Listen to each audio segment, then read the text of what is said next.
Salut encore à tous, bienvenue à ce moment de partage, de conseils et d'orientation. Aujourd'hui, j'aimerais vous parler d'une préoccupation, la préoccupation d'un père qui est très maternel, je vais le dire, parce que généralement, ce sujet est abordé, est plus l'affaire des mamans. Mais ce père nous a envoyé ce message pour nous dire quoi faire, qu'est-ce qu'il doit faire face à cette situation.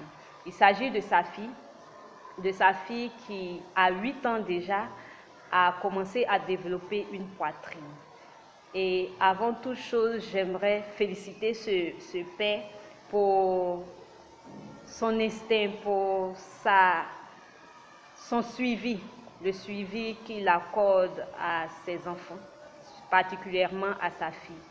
Et avant toute chose, cher père, vous devez savoir que vous n'avez pas à vous alarmer, à vous inquiéter autant que ça. Parce que aujourd'hui, nos enfants se développent rapidement et même très rapidement.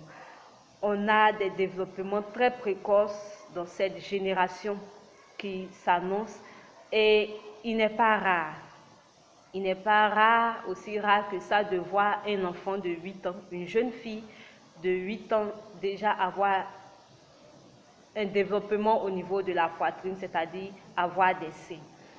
Avant toute chose, vous devrez garder le calme et vous rendre chez un médecin, chez un gynécologue de façon précise.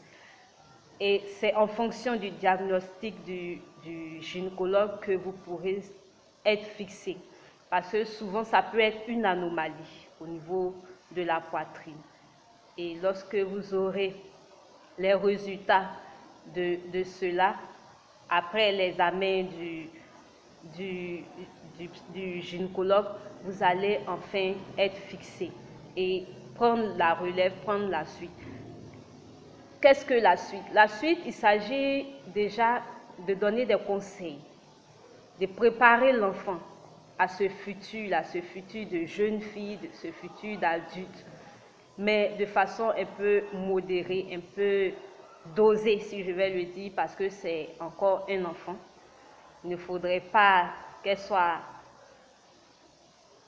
aussi inquiète par rapport à la situation qu'elle vit.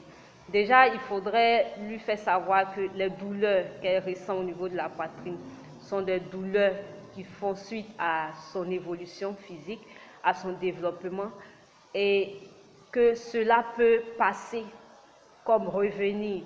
Donc, il y a certains jeux qu'elle doit commencer à éviter, c'est-à-dire les jeux où on peut peut-être taper sur la poitrine. Cela est douloureux, donc il faudrait qu'elle fasse attention. Mais le plus important, c'est concernant les menstrues. Cher père, vous devez savoir qu'il y a certains enfants à partir de 8 ans et demi, 9 ans qui commencent à avoir leurs menstrues. Généralement, on se dit à 14 ans, 13 ans, 14 ans, 15 ans, la jeune fille peut avoir ses menstrues. Aujourd'hui, certains enfants de 8 ans ont leurs menstrues. Donc, il faudrait être aussi préparé à cela et préparer l'enfant à cette situation. Lui donner des explications par rapport à ce qui peut arriver. Lui faire comprendre qu'elle est différente de son frère ou des garçons et que, étant fille, elle doit devenir femme et voici les étapes qui vont être devant elle. C'est vrai que c'est un enfant, mais il faut faire cela pour qu'elle puisse être aussi préparée.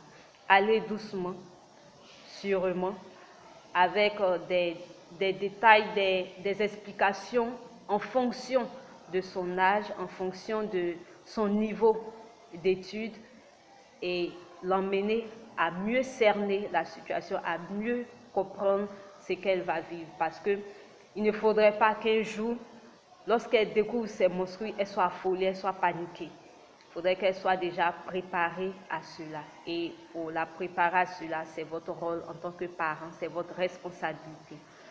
Si vous avez besoin de plus de conseils, essayez de voir la mère pour qu'elle puisse donner les conseils.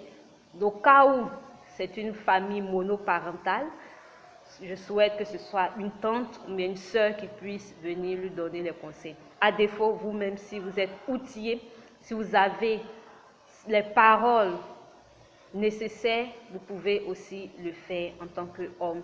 Ça ne change rien. Le plus important, c'est que l'enfant puisse être éduqué dans ce sens et avoir toutes les informations nécessaires.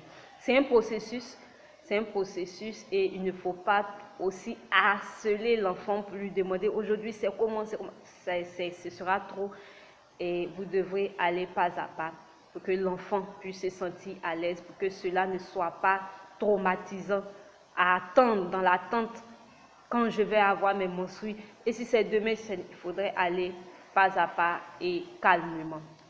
Merci de nous avoir suivis encore de nouveau. Et on se dit à la prochaine.